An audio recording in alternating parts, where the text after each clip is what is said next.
महान चाणक्य द्वारा रचित चाणक्य नीति।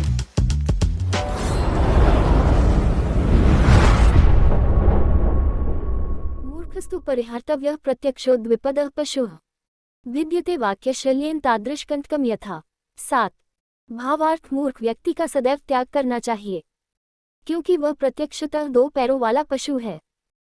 वह कटुवाणी द्वारा श्रेष्ठ लोगों को वैसे ही आहत करता है जैसे शरीर में चुभा कांटा शरीर को पीड़ित करता है।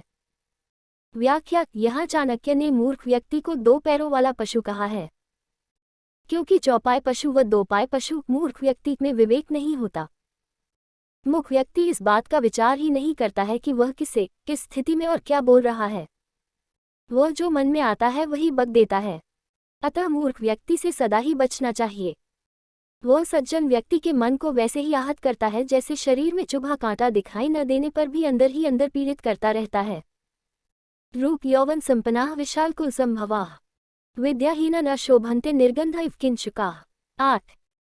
भावार्थ: यदि व्यक्ति सुंदर है, ऊंचे कुल में पैदा हुआ है, लेकिन शिक्षित नहीं है तो वह ढाक या पलाश के पेड़ पर उगने वाले गंधरहित पुष्प टेसु के पुष्प की तरह उपेक्षित होता है।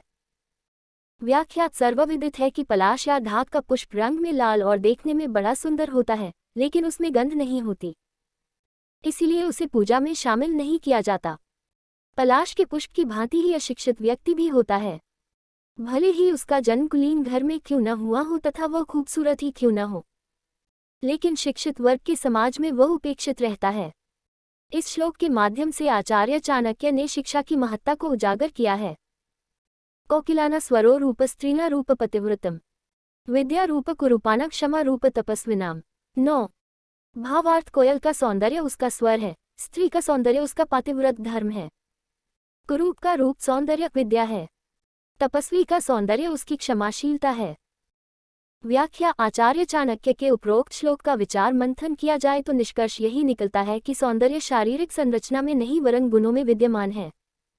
कोई कितना ही सुंदर या रूपवान क्यों न हो, यदि उसमें गुण नहीं है तो उसकी सुंदरता व्यर्थ है।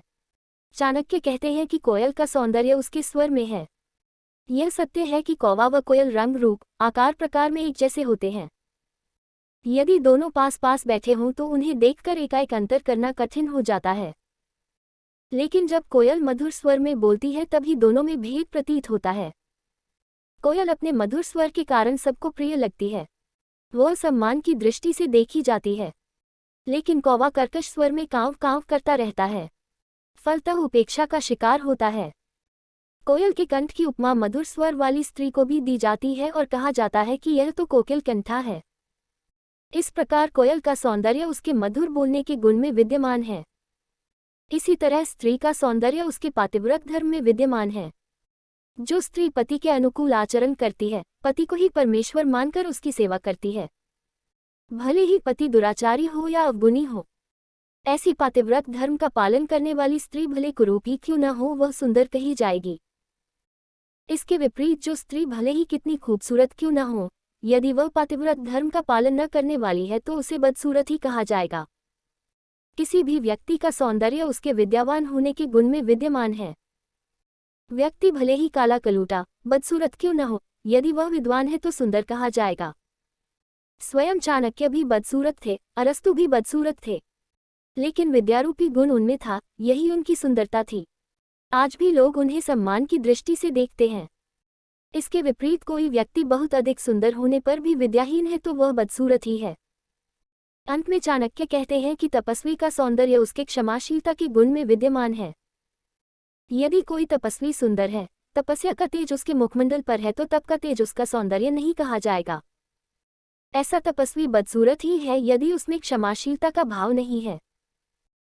परशुराम महत्पस्वी थे, दुर्वासा भी महत्पस्वी थे, लेकिन उनमें क्रोध जैसा अवगुण विद्यमान था, जिसके कारण क्षमाशीलता का भाव तिरोहित हो गया। ऐसे क्षमाशील भाव से रहित तपस्वी को सुंदर कैसे कहा जा सकता है।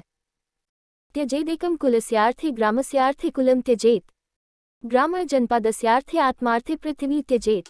10।